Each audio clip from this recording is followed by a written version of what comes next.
I always thought silence meant peace.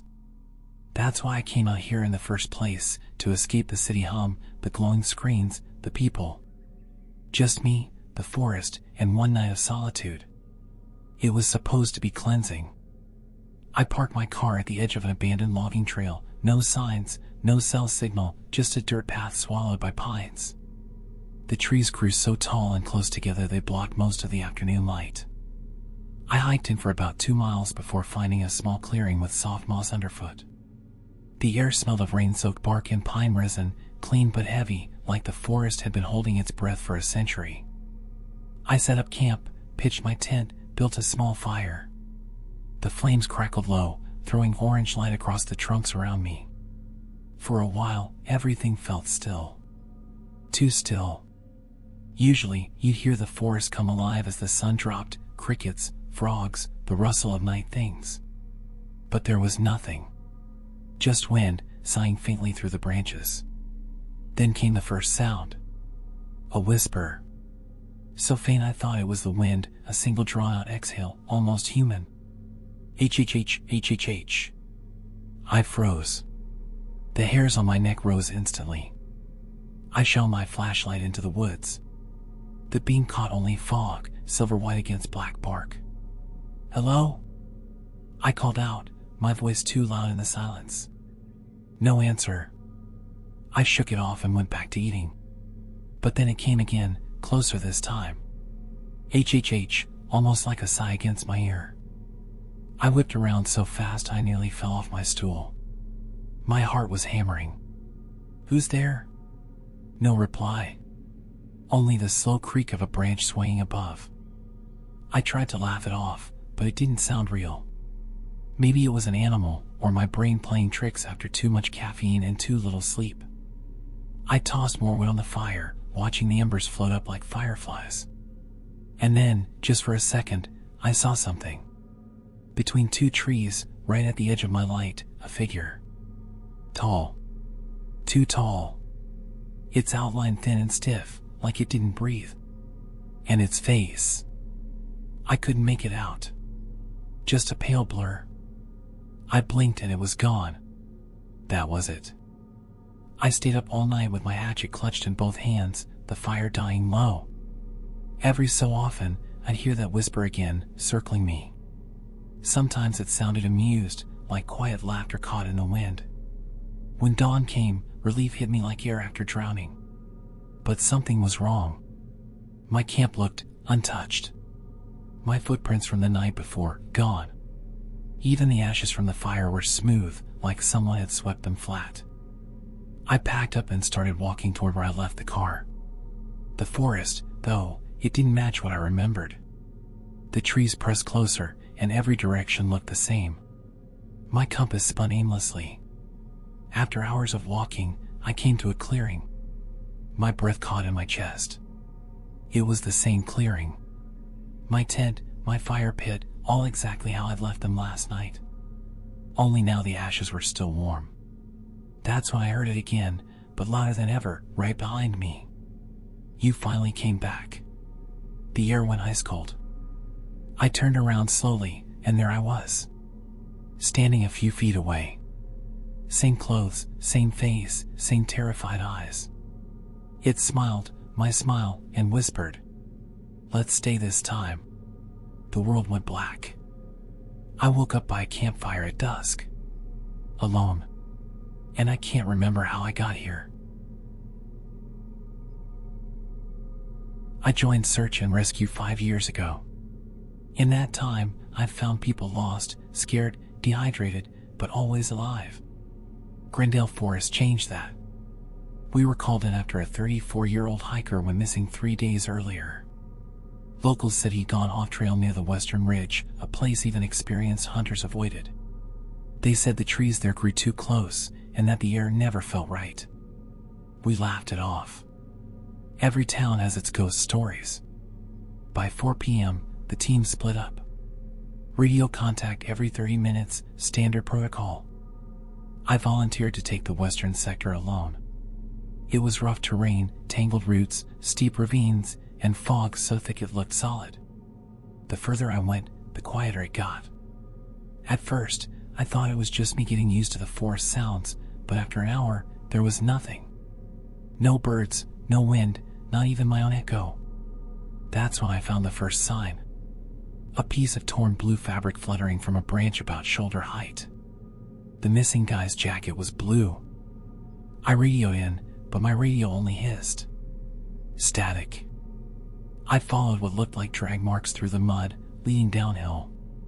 The smell hit me before I saw anything, iron and rot, like wet rust. At the bottom of the ravine, I saw movement. Something crouched behind a boulder. I raised my flashlight. "Hello," I called. "I'm with search and rescue. Are you injured?" No response. The shape shifted slightly, a limb jerking unnaturally, like it didn't remember how to use it. I stepped closer, hard hammering. The beam caught its face, or what was left of one. The skin was stretched tight, grayish and slick, no eyes, no mouth. Just smooth flesh. My breath caught. The thing stood up. It was man-sized but longer, arms and legs that bent the wrong way, joints too many. It began climbing toward me. I scrambled back, grabbing my flare gun and firing upward. The light exploded, painting the forest blood red, and in that flash, I saw them. Dozens of figures between the trees. All identical. All facing me. My scream came out raw. I bolted through the underbrush, my flashlight bouncing wildly. The ground sloped, and I half fell, half ran for what felt like miles. The only sound was the crunch of leaves, and behind me, the soft, wet patter of feet. At one point I turned my light, nothing there. But the sound never stopped. Always just a few steps behind. I finally reached the old ranger cabin by the trailhead. Door still locked, windows dusty but intact. I burst inside, slammed the bolt, and collapsed against the wall. For a minute, I just sat there, gasping. My flashlight flickered, and in that dim strobe of light I thought I saw shapes moving just beyond the windows. Tap. I froze. Tap. Tap. Tap. Slow, deliberate, like fingers on glass. My breathing got louder. I forced myself to look, just a reflection, I told myself, but what looked back wasn't me. It was smiling. Same face, same uniform, same shaking hands. But the eyes, gone. The mouth, too wide, splitting open where it shouldn't. Then I realized something worse. The reflection wasn't following my movement. It tilted its head, slow and curious, like it was studying me. And behind it, dozens more faces pressed against the glass, all blank, all smiling. I grabbed the radio again, whispering, "Base, do you copy? Anyone, come in?" Only static. The door handle started turning. I backed up until I hit the far wall. The bolt rattled, wood creaking under pressure. And then, silence. I waited minutes, maybe hours. Eventually, the tapping returned, faster now, rhythmic, like rain. When it stopped, I dared to peek outside. The window reflected the empty room. Except the reflection wasn't empty. My copy stood behind me in the glass, perfectly still, head tilted, smiling wider than humanly possible. And just before everything went black, I heard it whisper, "They learn your face last." The last time I saw my brother was at the edge of Fox Hollow, just before dark. We'd set up camp near the stream, planning to fish, cook, and drink by the fire. He went to fetch water. I stayed to unpack. 5 minutes passed. Then 10. "Alex?" I shouted. Nothing. I followed the trail down toward the water. The forest had gone oddly still, not quiet, exactly, but listening. Even the wind seemed to hold its breath. That's when I heard it, faint, somewhere deep among the trees. A voice. My brother's voice. "Hey!" I yelled. "Where are you?" Silence. Then, a flash of light. At first, I thought it was his flashlight. It flickered between the trees, warm and golden, like firelight but softer. I should have known better. I followed the glow through the thickening fog. The air grew colder, sharp enough to bite my lungs. Every sound seemed amplified, the crunch of leaves, my heartbeat, the slow creak of branches above. The light moved deeper, dancing just out of reach. I kept chasing it, calling his name, until the ground leveled out into a clearing I'd never seen before. In the center stood an oak tree, ancient, enormous, its bark blackened like it had been burned. A hollow split the trunk open, and inside, that same golden light pulsed like something alive. And there he was. Alex stood at the base of the tree, perfectly still. When he turned, I almost cried with relief until I saw his face. His eyes reflected the light, glowing faintly. "You found me," he said, smiling. "Where the hell did you go?" I asked, walking closer. "I've been shouting for you for half an hour." He tilted his head. "I wasn't lost. I was invited." "What?" He pointed at the hollow in the tree. "It showed me things. You should see them too." His voice sounded layered, like someone else was speaking beneath it. The hair on my arms stood straight up. "Alex, we need to go," I said. He took a step toward me. "Come on. It's beautiful." His hand reached out, trembling, pale. Against all reason, I took it. The instant our skin touched, pain seared through my arm. I screamed, pulling back. Veins turned black under my skin.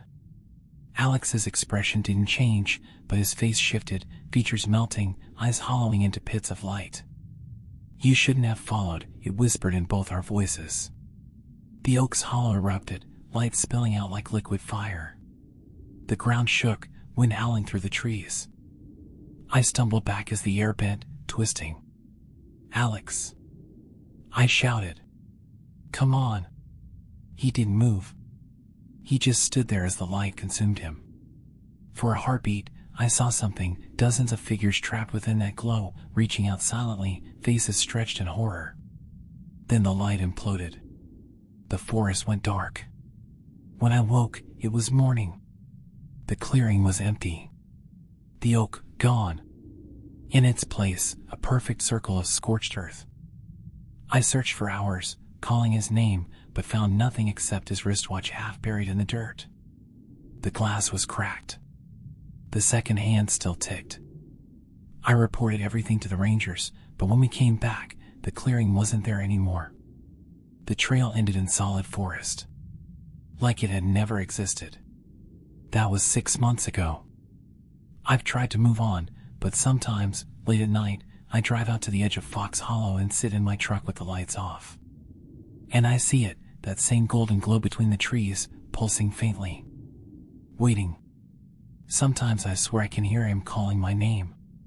His voice sounds the same, but slower, drawn out, distorted, like something else is speaking through him. Last night, I rolled down the window and whispered, "What do you want?" The light flickered once, then twice, like it understood. And a voice whispered back from the darkness, "It's your turn to follow." The glow started moving toward me, slow but steady, and the forest went silent again. This time, I didn't get out of the car. But I don't think that'll matter. Because when I got home, the light was already in my room.